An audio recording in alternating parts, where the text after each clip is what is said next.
As a whole, I would always say I'm not the type of person who's supposed to play rugby, and actually in terms of a whole number of things, whether it's skin colour, hair type, how I sound, what kind of school I went to, how I grew up, where I grew up. Rugby at the moment, sadly, is not designed for the person who doesn't fit the mould, and particularly I'd say the men's game's worse. The women's game is growing, and because we just want more people playing. So for me, the women's game is in a better place with diversifying and having so many different types of people.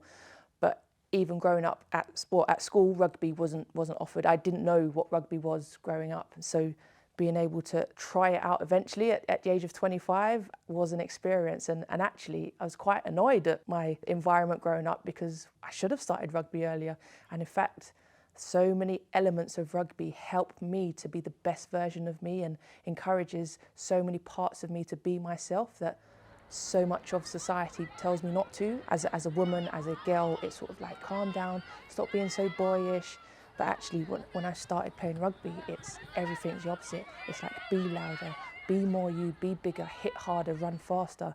And it was just like, where has rugby been all of my life? But I'm here now, and I am the biggest advocate for rugby and all the different types of people we need to play. And so that's only going to keep growing within me, and I'm only going to push that for as many people as possible to play rugby.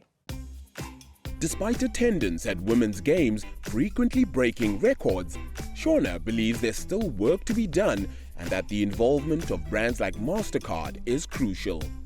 The women's game is still very much beneath the men's in terms of numbers playing, numbers supporting, but like with any investment and any project, things have to grow. You have to start from somewhere. So it's certainly going in the right direction. There's so many brilliant things happening. There's so much change happening, and even within our league as the PWR Premiership Women's Rugby, like even that itself is evolving, and so the teams are evolving and the games are evolving and who's watching and how they're watching.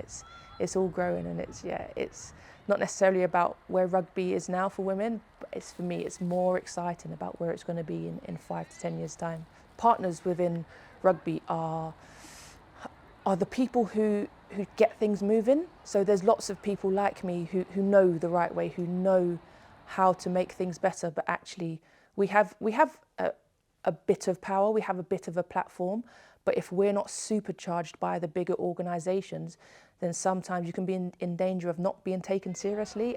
But actually, when you've got the bigger organisations taking someone like me seriously, that's when other people then take us seriously. It's almost that fear of missing out, as if I think I want to get on board women's sport now because it's certainly growing. So realising that it is the future, and having the bigger organisations on board that certainly will help us grow even more.